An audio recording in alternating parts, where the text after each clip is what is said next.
Uma das mais importantes articulações do corpo, o joelho, é também das regiões que mais sofre lesões. Pancadas, torções, excesso do uso são alguns problemas que mais acometem os joelhos. Com os ligamentos e estruturas que funcionam para dar estabilidade à articulação não é diferente. Podem ocorrer situações traumáticas que gerem também grande prejuízo funcional e que necessitam de atenção médica. Quem conversa conosco sobre o assunto é o Dr. Pedro Bastos, especialista em ortopedia e traumatologia. Doutor, qual que é a importância dos joelhos? O joelho hoje, ele seria a principal articulação do membro inferior. Você vê que ela fica no meio da perna, né, entre a coxa e a perna, na verdade. Ou seja, você já imagina o quanto ela é exigida e o quanto ela vai ser requisitada. Em termos biomecânicos, ela é uma das mais complexas do corpo, sendo assim a maior articulação do corpo humano, tendo uma importância muito significativa nos movimentos corporais. Ela é composta pelos ossos do fêmur, da tíbia e da patela, conectados principalmente por 4 ligamentos, que são os estabilizadores estáticos, aqueles que não se mexem, e os músculos, aqueles estabilizadores dinâmicos, que são os que se mexem, tendo como principais movimentos a flexão e extensão, que é dobrar e esticar o joelho, mas ele ainda permite uma leve rotação lateral e medial. Quais são os problemas mais comuns nos joelhos, doutor? O joelho é muito vulnerável aos traumas diretos, e principalmente indiretos, sendo uma das áreas que mais sofrem lesões no corpo humano. No dia a dia, diferentes ocasiões podem favorecer o aparecimento de patologias, como acidentes e posturas incorretas, mas é na prática esportiva que acontece a maioria das lesões. As principais são lesão do ligamento cruzado anterior, lesão do ligamento cruzado posterior, a luxação patelar, condromalácia patelar, que é muito comum em mulheres e enche o ambulatório e o consultório de qualquer cirurgião de joelho. A artrose do joelho, geralmente em pacientes mais idosos ou pacientes que tiveram algum acidente de carro ou de moto. Síndrome do corredor, que é parecida com a condromalácia, tendinite patelar, lesões de menisco, cisto de Becke e uma série de outras. O que acontece quando a pessoa rompe um ou mais ligamentos do joelho? Os sintomas podem ser mais evidentes em alguns pacientes e menos em outros. Isso se deve principalmente ao nível de atividade física e à musculatura que o paciente tem que estabiliza a articulação.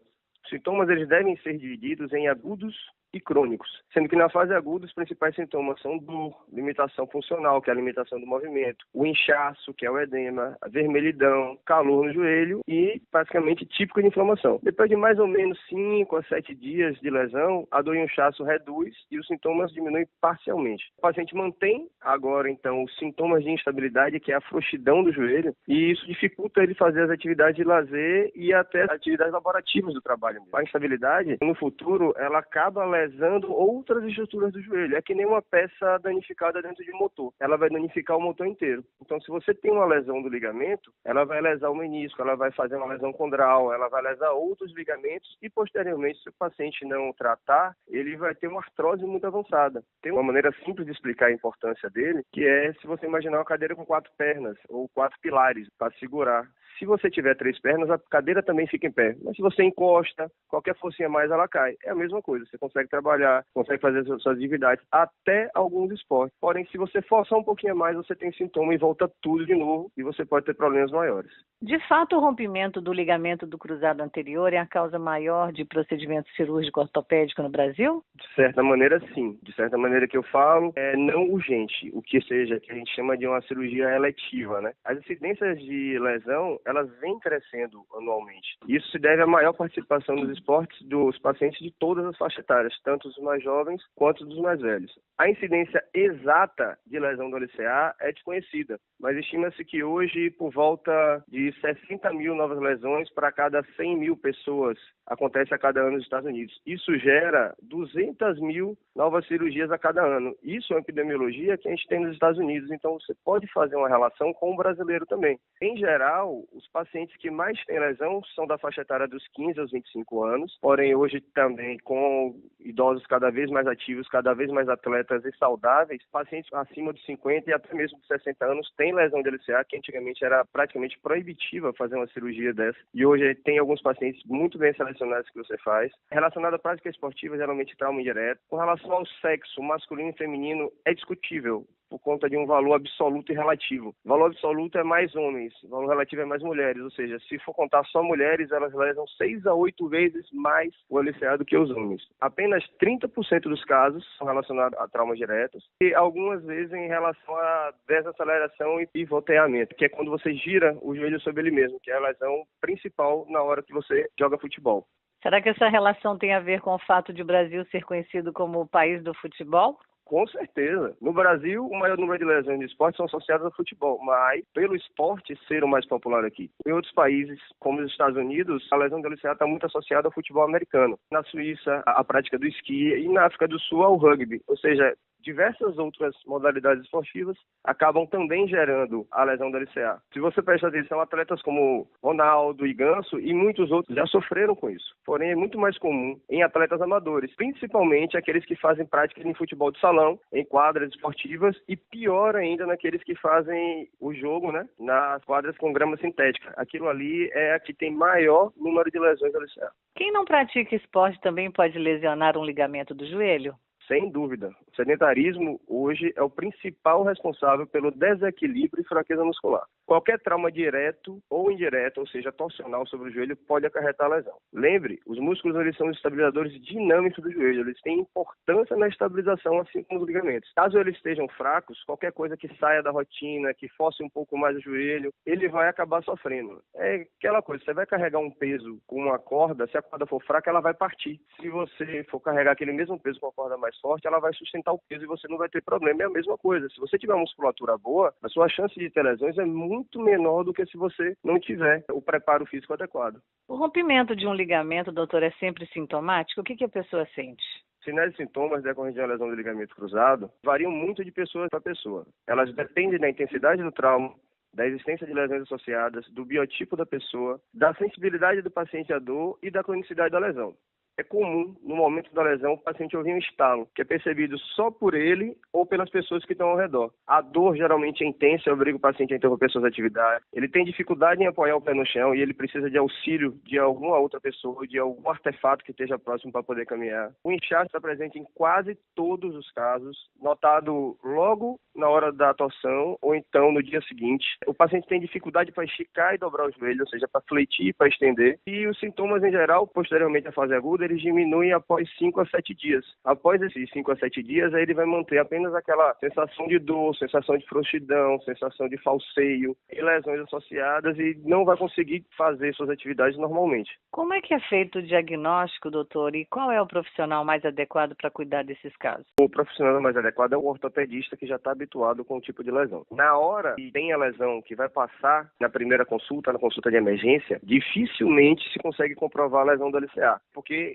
os sintomas são tão avançados, uma lesão tão grande tem um inchaço, que os testes específicos no exame físico não conseguem determinar. Pode ser feita uma punção para aliviar a dor. Em geral, as lesões de LCA têm uma saída de sangue, que é a hemartrose, porque quando o ligamento rompe, ele sangra. Mas, posteriormente, e é isso, você faz uma imobilização, uso anti-inflamatório, tira o paciente da fase aguda e, posteriormente, quando ele volta no retorno, você vai fazer os testes específicos que vão sugerir uma lesão, seja do LCA ou seja de outros ligamentos ou lesões associadas, e você vai confirmar isso com o exame de ressonância magnética. Outros exames também podem sugerir lesão, mas o exame padrão seria a ressonância magnética hoje. Quais as opções de tratamento para a ruptura dos ligamentos do joelho? Existem basicamente 2 métodos de tratamento. O método sem cirurgia, conhecido como método conservador, e o tratamento com cirurgia. Após o diagnóstico, deve ser discutidas as vantagens e desvantagens de cada tratamento e suas implicações para o paciente. Os seguintes aspectos devem ser levados em conta: lesões associadas, a demanda do paciente, a idade do paciente, principalmente atenção naqueles pacientes que são idosos e ativos e aqueles pacientes que são jovens e na fase de crescimento. O tratamento é personalizado a cada paciente. A decisão caberá ao paciente. Costumo dizer que ele é que faz a indicação de cirurgia ou não. A cirurgia hoje é um procedimento muito rápido, é um procedimento muito seguro e com certeza faz com que o paciente retorne às suas atividades habituais e laborativas com muita brevidade.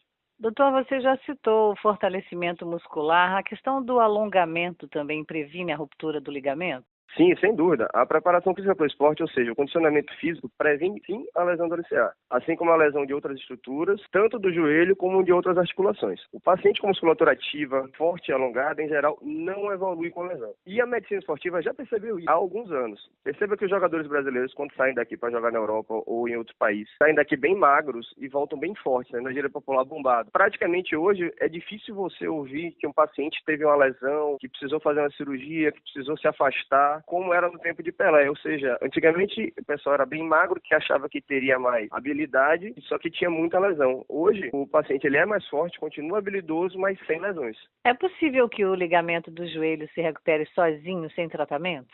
Não, o LCA lesionado nunca vai curar ou cicatrizar sem cirurgia. É impossível. Os aparelhos de fisioterapia podem ser úteis para facilitar a cicatrização e combater a dor das lesões de ligamento do joelho, doutor?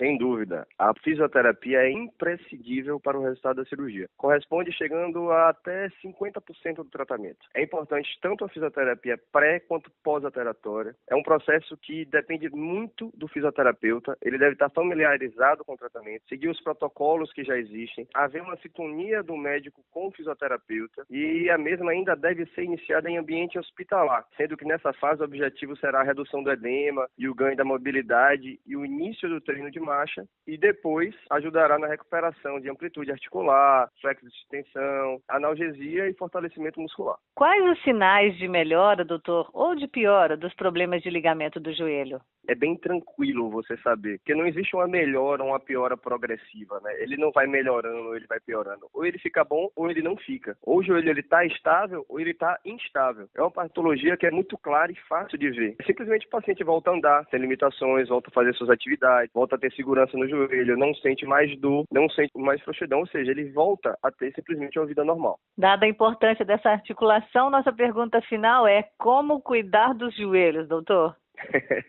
Lógico, posso dar algumas dicas para manter os joelhos saudáveis. Pratique esportes, faça uma orientação com um treinador, não simplesmente faça o que você acha que deve ser feito. Fortaleça o joelho, não exagere no treino, controle seu peso e escolha bem o seu calçado, melhore o seu equilíbrio, tenha atenção e foco da atividade física, trabalhe outras articulações e principalmente vença o sedentarismo. Maravilha. Conversamos com o médico Dr. Pedro Bastos, especialista em ortopedia e traumatologia. Doutor, muito obrigada e até a próxima. Gostaria de agradecer a oportunidade. Espero ter esclarecido de forma clara e objetiva as dúvidas dos ouvintes. Espero de verdade que ninguém evolua com qualquer tipo de lesão, mas me coloco disponível para ajudar. E sempre conheça o seu médico, pesquise sobre ele. Veja se ele realmente é cirurgião de joelho. Entre na internet, entre na Sociedade Brasileira de Cirurgia de Joelho. Veja se ele está incluso. Veja a qualificação do seu médico, para você, em vez de resolver o seu problema, não acabar criando outro.